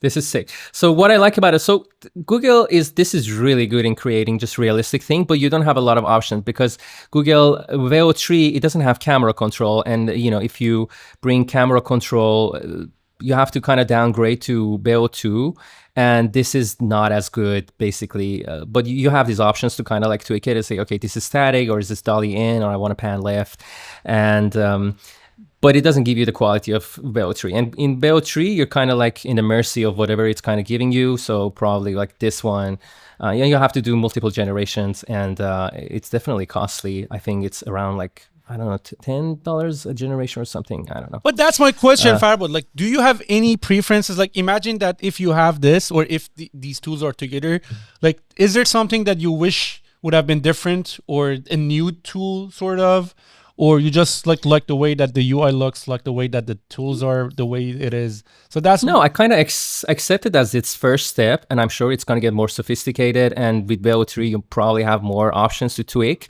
But right now, it's kind of like pieces and kind of like scattered in different softwares and different platforms. For example, that's why I might be using Veo for something, and I might be using Higgsfield for a different thing. So what's really good about Higgsfield is that it's like a set of plugins that each one of these plugins or each one of these settings or LoRa's basically would do something specific. So if I want to do something specific that these kind of Higgsfield plugin provide, I would come here. And for example, this is a time lapse effect. And there's no way you can get this result anywhere else. It's only Higgsfield.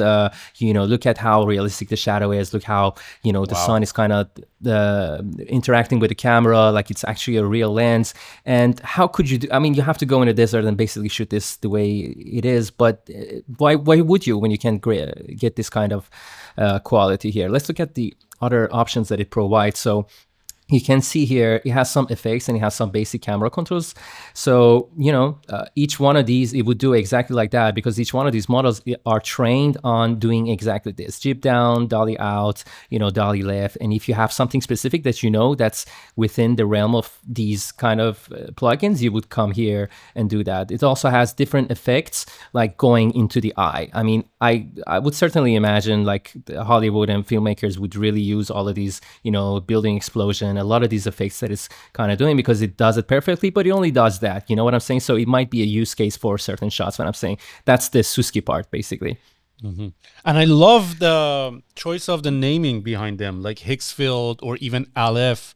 They are right because one of the thing about this AI video generation, although that they are being trained on a lot of videos, but now one of the arguments at the beginning of these AI videos was that if they would be able to understand physics, and that physics engine was in gaming was also really hard, like even or lighting, how the light casts on objects and how shadows are being generated, or even if you fall a ball, and the ball, what is the impact of it, how much pressure is going to be on the dust, so you can see some clouds of dust, so, and all of these names suggest me that they work on the physics of it, to how to really generate this photorealistic. It's not just about photorealism, but it's about getting the physics right too, Yeah, and I think that was kind of like what was missing with Sora, basically. And that's,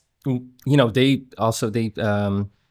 really put that out there, but it's not really production heavy because of the physics. But I think Veo is really great with physics, basically, especially like liquids and fluids and stuff like that.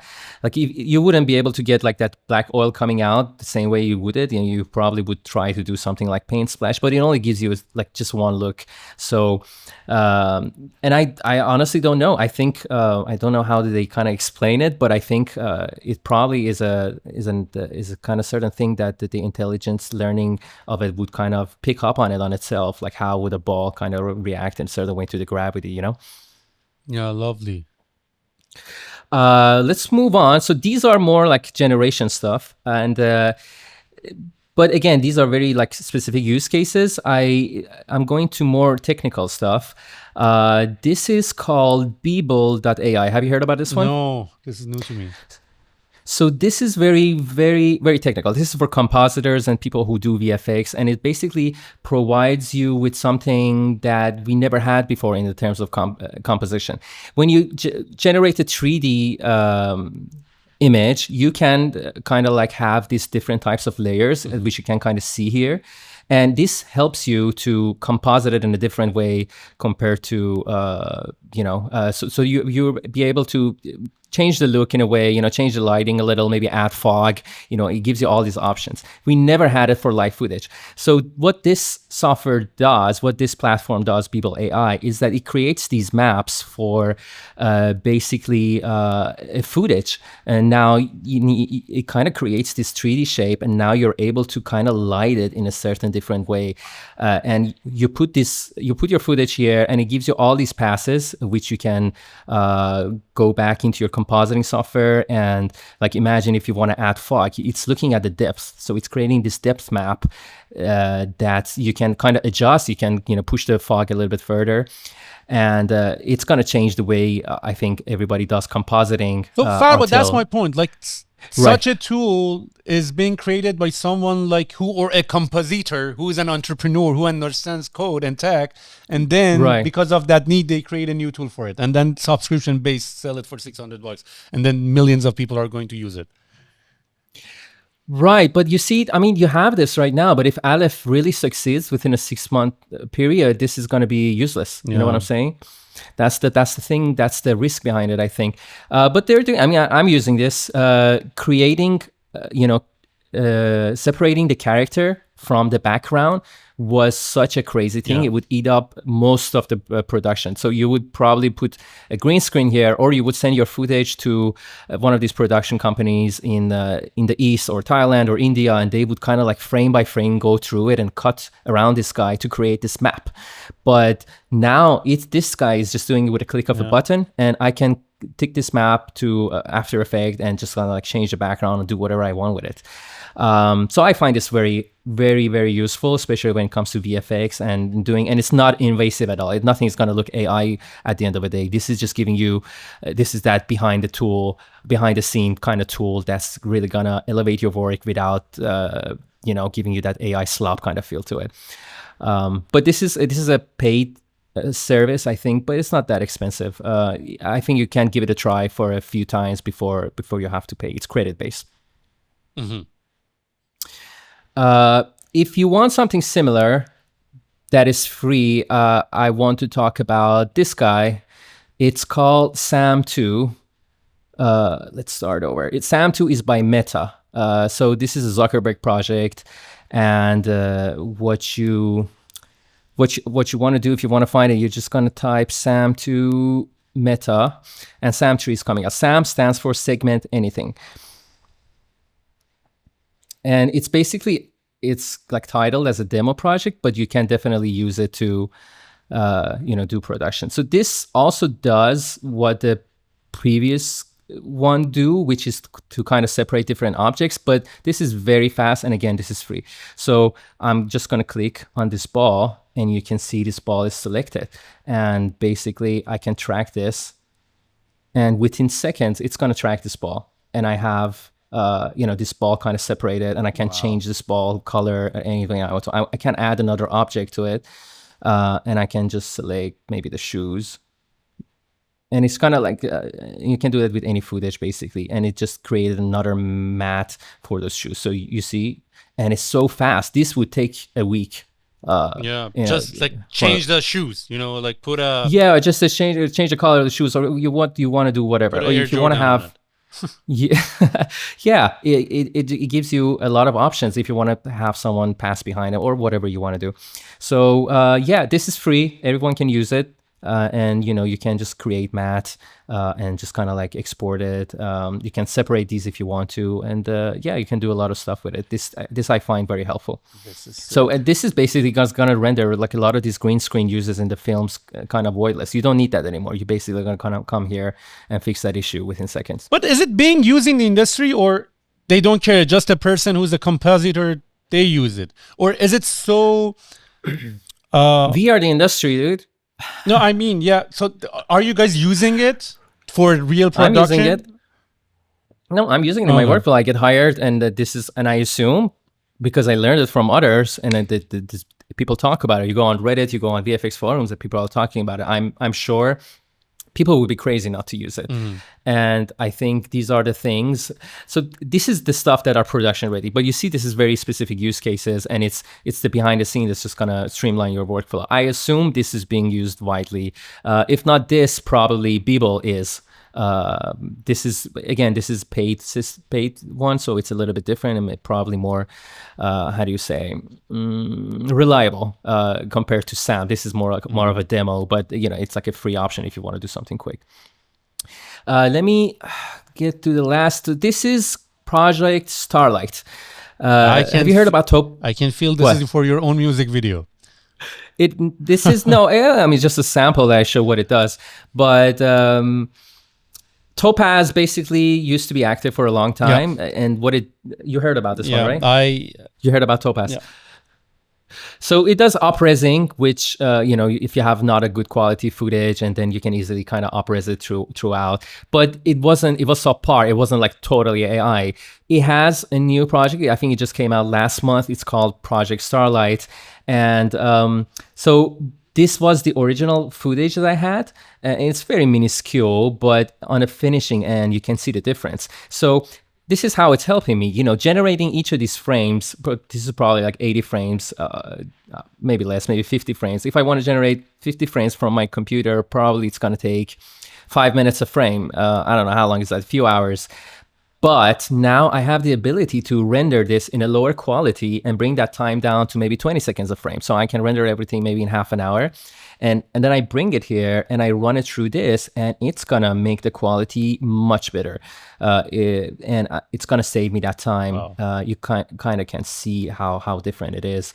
And it's doing that up-res, it cleaned up my background. I don't think you might not be able to see it through Google Meet much, but how do you feel about this one? Yeah, this is sick. I actually used Topaz I had a podcast with Hadi Partovi, and it was in Seattle, so I had to be in their office, so it was a new environment. Long story short, when I watched the footage, I was out of focus, so the microphone was in focus, and I was completely blurred.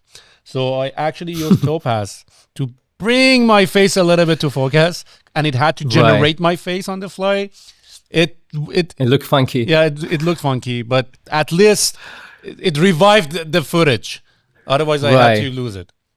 Right. So this is a step up from, I think, what you use, because this is only like online based, and it's kind of like in a trial and error phase, and it's using more AI. I think that one was less AI heavy. This is like regenerating pixels, and this is very new for me, and it's gonna cut the time and cost of rendering pictures in a very high quality down, so you can just kind of render it low quality and just kind of play around with it. And if you don't like the render, you don't have to wait every time for that kind of thing. This is also BitPay, and it's actually kind of expensive. But do you think like something like Aleph, which is for those who don't know what it is, but also it's a video-to-video generator, but basically you would be able to change characters or objects or whatever, So is it going to, would you see yourself to be able to create dummy content with just like actors, like the way that, for example, motion tracking works, So basically, instead of just having those sensors, you are going to lose all of those sensors,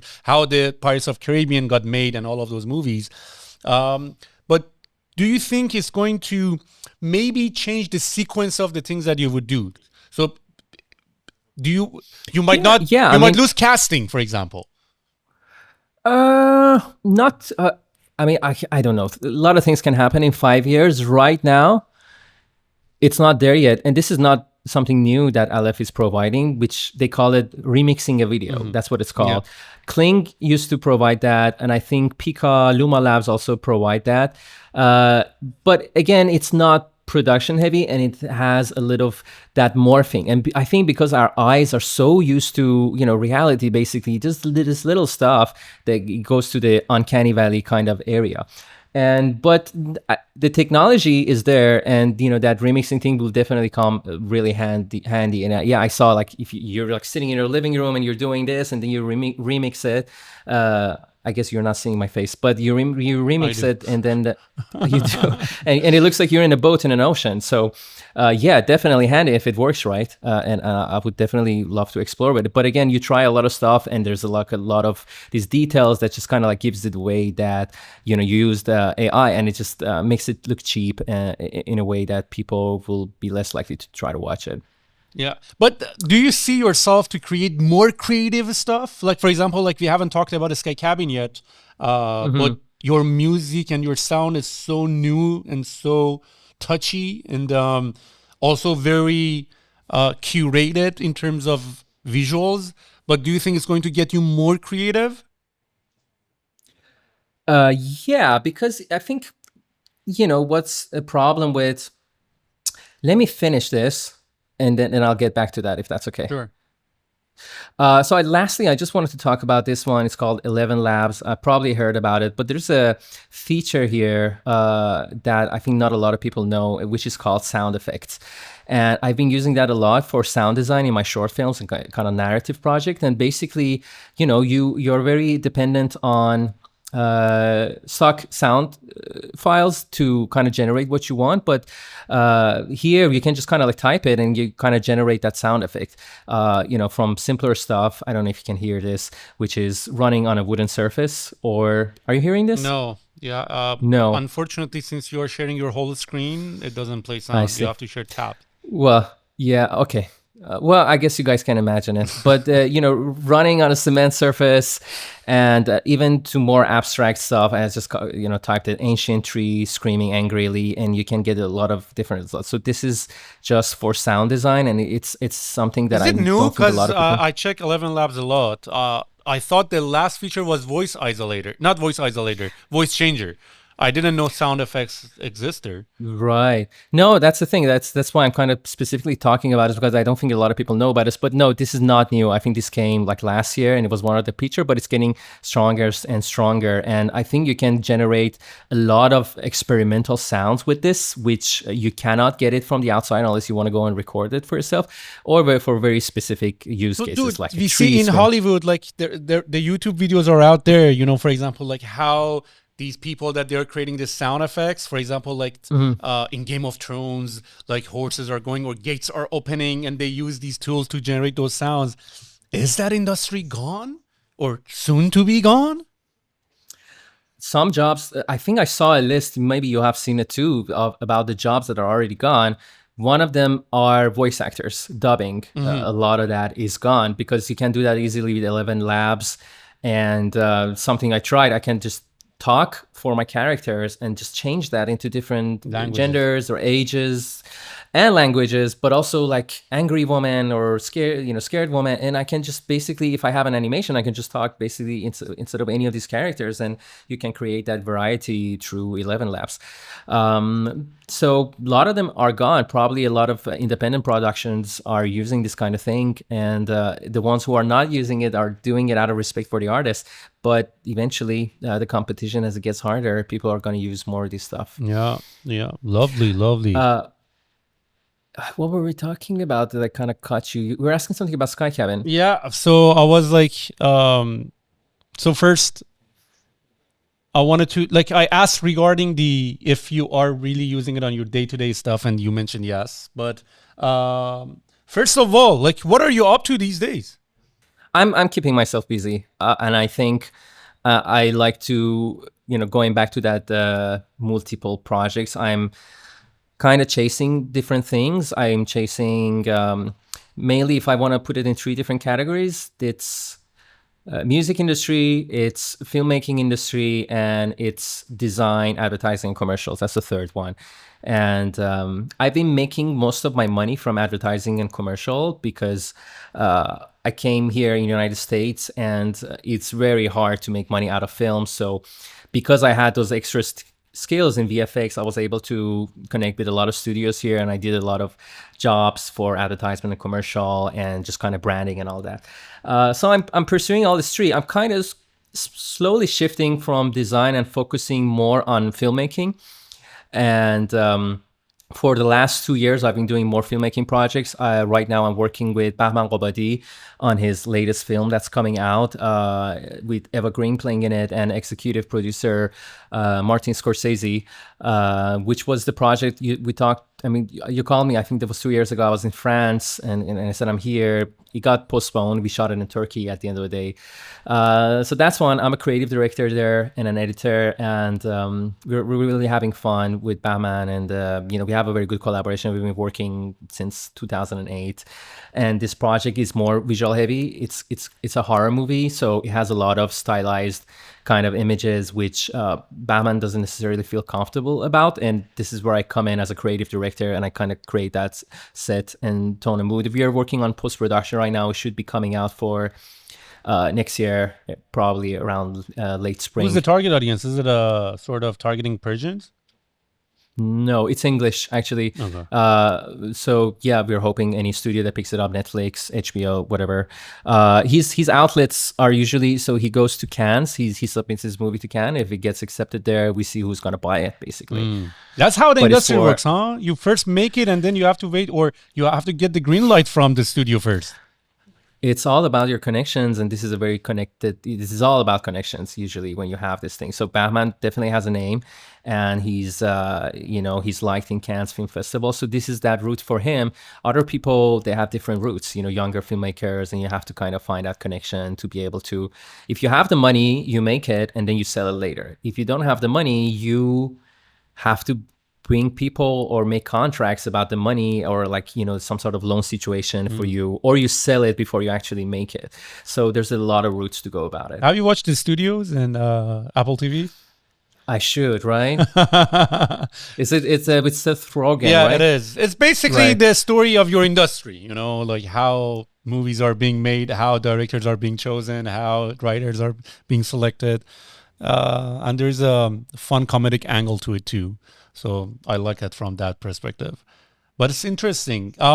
Dude, I think people would really love to also see your musical part and Sky Cabin, like that. Like I have friends that they told me, tell Fred that all of the listens and views on Spotify that they're getting is just me.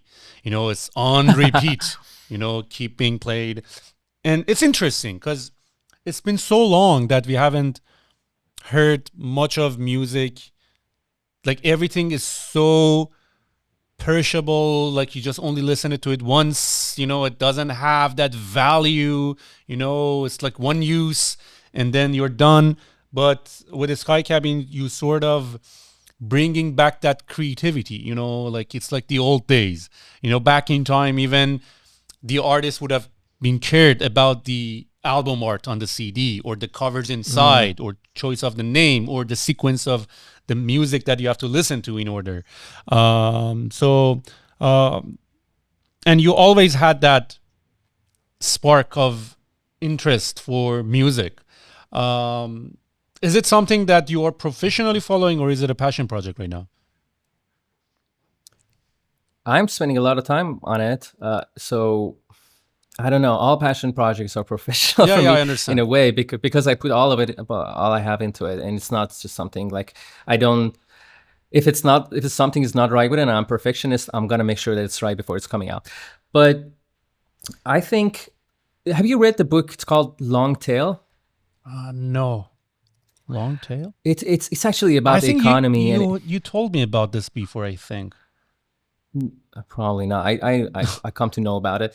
But anyways, it talks about, it's really a story of Amazon, actually, and it has a lot of interviews with these people and the CEOs that how this came about. So the long tail is about, we are not in a hit economy, industry economy. You're not going to break out. You used to have like Gangnam Style, you used to have all these kinds of stuff that would just break out. But world is changing, and everybody is getting attracted to their own niche because of the democratization of the internet. And now you have, you know, we don't all watch Backstreet Boys anymore. We don't all watch, you know, it's not a TV. So you have access and you can find whatever is working for you. And I think that's the key to, in a way, to our success, because again, a lot of people, especially I think a lot of artists that just come up is like, okay, what's commercial, what's trendy, and they just kind of want to follow that. But that's the kind of thing, because it's very, the industry is very overwhelmed by that kind of like hit commercial kind of sound. It comes and it perishes very fast. And what you end up with are these more like very niche, very true to yourself, very going back to talking about how avant-garde art and how abstract art is kind of like gonna succeed, this genericness of what the AI world is doing. The more I think unique, and this is something that we came to realize, you know, we did a lot of trial and errors. It's hard to have confidence about an idea that you have. I was like, okay, this is super absurd. I love it. I'm not sure everybody else would love it. But what we did was that, you know, let's play to ourselves. Let's not play to the gallery. Let's do what we think is right. And really, success is not about, we are not chasing numbers, or we're not. Let's just focus on what we feel is right. And that creates something with a deeper value, which you could be able to listen to 3 years from now, 5 years from now. And this is what our type of band is. This is something that the more we age, the better. Our songs are going to age the same way, because, you know, we didn't follow trends. We have our own brand, and a lot of our bands that we used to listen to back in the day, they had the same feeling. I don't know if you listen to Massive Attack or Portishead or Radiohead. We are still listening to those songs that we heard 20 years ago, and they are valuable for us. We grow up, but those hits that came out, you know, those artists, the Britney Spears and all that, they're kind of vanished. This is the long tail. This is, what it means is that, you know, it's going to take, you have a very long delay or reduction in speech. You actually add value to it the more you move forward, as long as you stay true to yourself. And I think we are very glad and lucky that it turned out the way it did, and it's getting better every day, and we are getting more confident in just doing what we want to do, not what we think is right. A lot of bands, they have one hit, for example, and they try to replicate that hit over and over again, and that becomes their style. We are constantly changing it. I mean, like, something worked, I don't want to copy that, because right now I feel a different way, and I just want to be true to my feelings, or, you know, to my knowledge, or my synergy with my bandmate Sepand. So this is our philosophy, and it was inadvertently our audiences are connecting to it, and we are very thankful and we are very glad for it. And you're in a very unique position because you are both making the sound and making the visuals for it. It's very important to have your own brand as a musician. What's really important for you to stand out, the competition is extremely stiff, especially in LA, especially on Spotify. I don't know, I think like around 30,000 songs gets released every day. So for you to be able to have something or look a different way or present yourself in a way that people haven't seen before, both visually and sound, that's what kind of puts you in the front. And again, I'm thankful to all these areas that I explored and skills which helped me bring all of that as from an entrepreneurial perspective to kind of have this type of brand that feels kind of sufficient in different aspects, whether it's visual or music. Are you with a label or are you independent? Labels are dead. Yeah, they are. Unless you make it very big. But right nowadays, artists, what they can do is they can do everything. They can market themselves, but they have to learn it right. And I've been trying to learn all aspects of that when it comes to marketing, when it comes to like some of this tech stuff with Spotify and how you want to connect your audience from Facebook, these landing pages. And it took us some time to get used to that, but we had to educate ourselves. And once you know all that knowledge, you really don't need a label to do all that for you and steal your money. Yeah, and the way that you market your music is like a little bit different nowadays. I'm not sure. I think I told Sepand, you might also know this as well. The way to market a sound or music is that you have to get featured on playlists on Spotify. So there is a website, I cannot remember the name, but I think like Submit Hub. So you basically buy tokens, and like those who have playlists, popular playlists on Spotify, they make money actually. And that's a very They do. interesting industry. Because I saw, like I remember back in time, I saw on Instagram and sponsored ads of a Spotify music playlist. And like a lot of people that they're making money online, they created these 2-3 hours sleep music or work music or chill music. And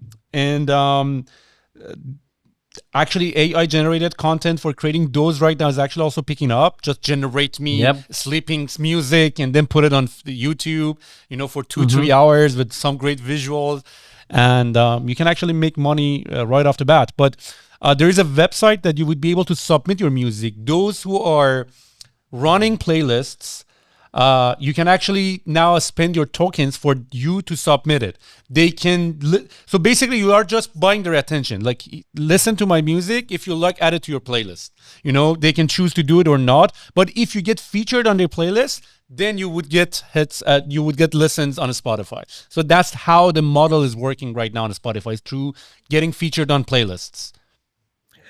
That's how we started. I think you're talking about the website called Submit Hub. Yeah. And there's another true. there's another website. It's called Playlist Push. It's in a different level. They both Playlist Push is a little bit more expensive, and that's how we thought is the way to go forward. But it actually is not, and it's becoming less and less about that. I think people's habits change. They're not listening to playlists as much as they want to.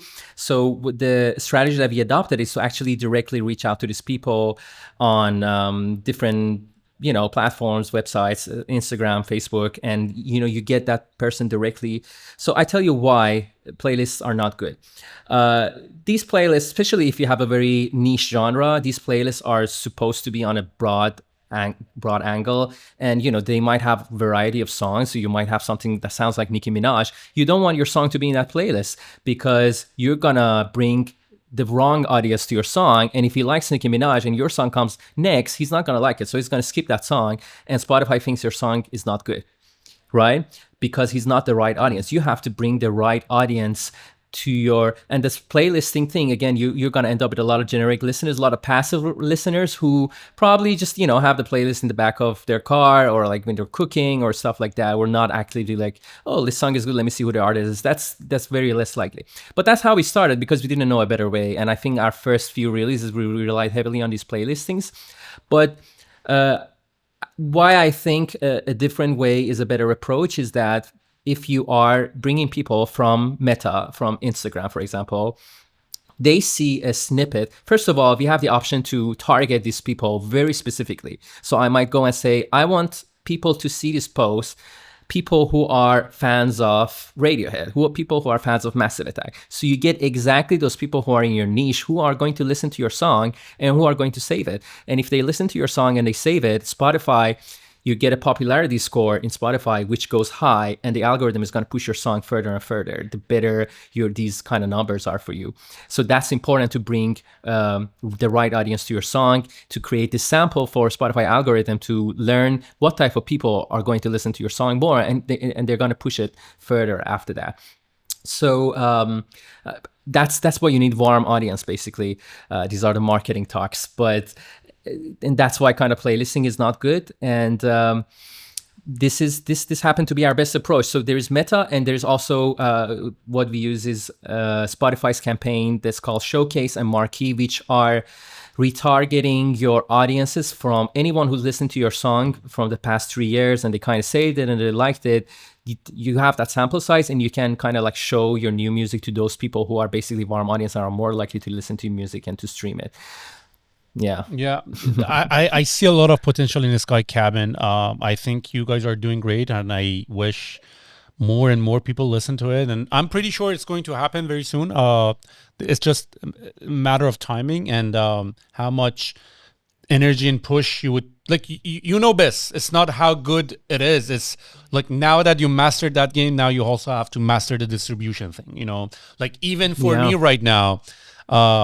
Doing this podcast is actually give me a leverage in terms of distribution, and whatever I do is much more easier for me to just let other people know. Like for example, this new product that I built called Roundtable.now, which is just multi-AI multi AI models in one space. So rather than go to ChatGPT, write something, and then I used to do this, like the answer that ChatGPT gave me, I was just copy and pasting it to Gemini and Grok and see how they, and I was just like witnessing these AI models just talk to each other. So I was like, maybe I have to make a tool out of it, you know.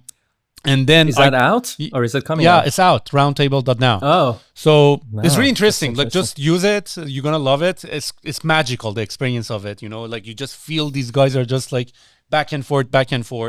And basically, if I had to do, and then I talked about it on my podcast and create a short off of that clip where I'm talking about it. That part racked 1 million views on Instagram. And on day one, we registered about 18K, even more, like 20K users on day one. And I was like thinking about, like, if I didn't have this media to some extent, like, how would I have been able to just push it? Like a lot of Google ads. And it was about make it or break it, you know? So like, if after a few weeks, I wouldn't be able to find just audience for it, I would have been just like letting it go, you know? So now I'm actually making towards more distribution first, and then I see what I'm going to distribute. So now this is the path that I'm taking toward. No, and you have that edge, I think, Sohail. And I've been following we've been friends for a long time, and I could see different projects you're taking on. And from an outsider perspective, someone might say that probably, why don't you stick to a project? But you are moving forward in your own way, and you're just making progress. And I think this podcast is an amazing example of it, which is going to give you that edge to just be better at whatever you're going to do after that. You know? Yeah. True. Like I love Naval. I'm not sure if you heard of him, Naval. He used to be he is actually a co-founder of AngelList. He's no longer CEO, but he's just a monk and a billionaire in Silicon Valley, you know, together. It's a very interesting combination of both. But he was like, first of all, like, you have to find something that looks like a play to you, you know, so you don't feel like working and getting tired and hating your job, you know. And also you have, if it does feel like play to you, and if you enjoy doing it, then you don't feel like competing, you know. So I don't feel like competing in the podcasting world, you know. I'm just being me, you know.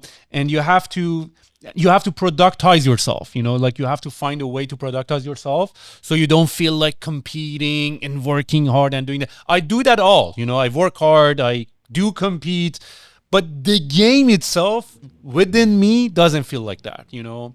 And I think everyone who is taking this path of entrepreneurship or trying to make something of themselves is, at the end of the day, you are not here to really reinvent or create yourself. Basically, you are here to discover who you are, you know, and create yourself, you know. So I think it's already built within us. We have to just being able to tap into it. No, I totally agree. Yeah, you're right. Buddy, that was really great talking to you. Really enjoyed our conversation, learned a lot of new tools, and I wish we are going to have you on the pod again. Don't go away. Yeah, I look forward to it, and I wish I see you at some point. I think we never saw each other, right? We haven't. That's fucked up. We chatted a lot. They told me you're very tall. Is that true? Who said that? I don't know. I guess I'm Miss Standard. He was a short guy. All right. It was nice chatting with you too. So thank you so much for having me. Likewise, man. Thank you very much. See you soon. Cool. See you. Bye-bye. Cheers.